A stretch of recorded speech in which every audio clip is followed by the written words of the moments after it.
Guys എല്ലാവർക്കും എൻ്റെ പുതിയ വീഡിയോയിലേക്ക് സ്വാഗതം. ആദ്യമായിട്ടാണ് എൻ്റെ ചാനൽ കാണുന്നത്, ലൈക്ക് ചെയ്യാനും ഷെയർ ചെയ്യാനും സബ്സ്ക്രൈബ് ചെയ്യാനും മറക്കരുത്.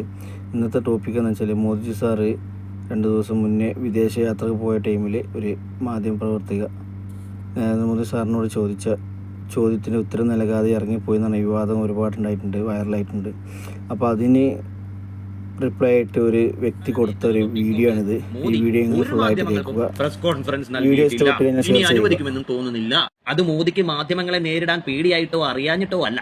അതിന്റെ കാരണം പലതവണ മോദിജി തന്നെ വ്യക്തമാക്കിയിട്ടുള്ളതാണ്. മാധ്യമങ്ങൾ ഒരിക്കലും നിഷ്പക്ഷരല്ല, അവർക്ക് അവരുടേതായ അജണ്ടകളുണ്ട്. ഗോദ്രയിലെ ഹിന്ദു കൂട്ടക്കൊലയ്ക്ക് ശേഷം ഗുജറാത്തിൽ നടന്ന സംഭവങ്ങൾക്ക് മോദിയെ പ്രതിയാക്കി ഇന്ത്യയിലെ മാധ്യമങ്ങൾ അദ്ദേഹത്തെ പലതവണ വേട്ടയാടിയിട്ടുണ്ട്. പലതവണ മോദിജി തന്നെ മാധ്യമങ്ങൾക്ക് മുന്നിൽ വന്ന് വസ്തുതകൾ വെളിപ്പെടുത്തിയിട്ടും അതൊന്നും സമൂഹത്തിന് മുന്നിൽ വെളിപ്പെടുത്താൻ ഇവിടുത്തെ ഒരു മാധ്യമങ്ങളും തയ്യാറായിട്ടില്ല. അന്ന് വരെ മീഡിയ ഫ്രണ്ട്ലി ആയിരുന്ന നരേന്ദ്രമോദിജി അതോടെ ഇതെല്ലാം പൂട്ടിക്കെട്ടി. ഇങ്ങനെയുള്ള ക്നാപ്പന്മാരായ മാധ്യമങ്ങളെ കാണണ്ട എന്ന് മോദി അങ്ങ് തീരുമാനിച്ചെന്ന്. സത്യത്തിൽ അത് ശരിയായ ഒരു തീരുമാനം തന്നെയാണ്. എനിക്ക് നിങ്ങൾക്കുള്ള അഭിപ്രായ സ്വാതന്ത്ര്യം മാത്രമേ ഇവിടുത്തെ കൂറ മാധ്യമങ്ങൾക്കുള്ളൂ. മാധ്യമ അവകാശം എന്നൊക്കെ പറയുമെങ്കിലും അതൊരു മൗലിക അവകാശമൊന്നും. മാധ്യമങ്ങളെ കണ്ടില്ല എന്ന് വെച്ച് ഒരു ചുക്കുമില്ല. മോദിയും RSSും മാധ്യമങ്ങളെ ചാരി ഇമേജ് വർദ്ധിപ്പിച്ചവരോ അവരാൽ വളർന്നു വന്നവരോ അല്ല.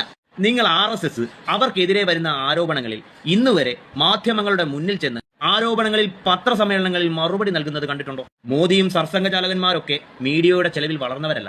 അത് മാത്രമല്ല, ഇവിടുത്തെ മാധ്യമങ്ങളുടെ അറ്റാക്ക് നിരന്തരം നേരിട്ടവരുമാണ്. അതിനെയെല്ലാം മറികടന്ന് നിന്റെ ഒന്നും ആവശ്യമില്ലടേ എന്ന് പറഞ്ഞ് തന്നെ വളർന്നവരാണ്. അതുകൊണ്ട് ഇവർക്ക് മീഡിയയെ ഇടപെടുത്തി ഇമേജ് വർദ്ധിപ്പിക്കേണ്ട ആവശ്യമൊന്നുമില്ല. പിന്നെയുള്ളത് മീഡിയ ജനങ്ങൾക്ക് വേണ്ടി ചോദ്യങ്ങൾ ചോദിക്കുന്നു എന്നതാണ്. ഉത്തരം ആവശ്യപ്പെടുന്നു എന്ന വാദമാണ്. ഉത്തരം ഇത്തരത്തിലുള്ള കൂറ മാധ്യമങ്ങളോടല്ല, ജനങ്ങളോടാണ് നൽകേണ്ടത്.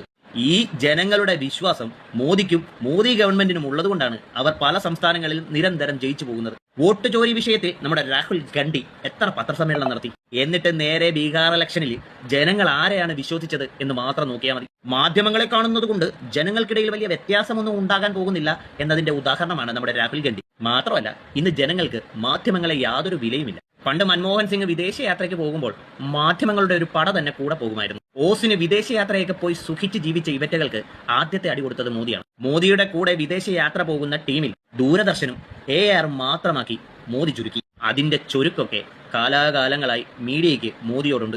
ഇനി സ്ഥിരമായി പത്രസമ്മേളനം കൊടുക്കുന്ന യോഗിയെയും അമിത്ഷായെയും ഹിമന്ത ബിശ്വ ശർമ്മയുടെയും ഒക്കെ അവസ്ഥ എന്താണ്? നാഴികയ്ക്ക് 40 വട്ടം വാർത്ത അടിച്ചിറക്കി ഇവരെയൊക്കെ ഇപ്പൊ അങ്ങ് പൂട്ടാം എന്ന് ചിന്തിക്കുന്ന മാധ്യമങ്ങൾക്ക് ഇവരുടെയൊക്കെ മറുപടികൾക്ക് മുന്നിൽ നിന്ന് നാണം കെടുന്നതല്ലാതെ അവരെ ഒന്നും ചെയ്യാൻ കഴിഞ്ഞിട്ടില്ല.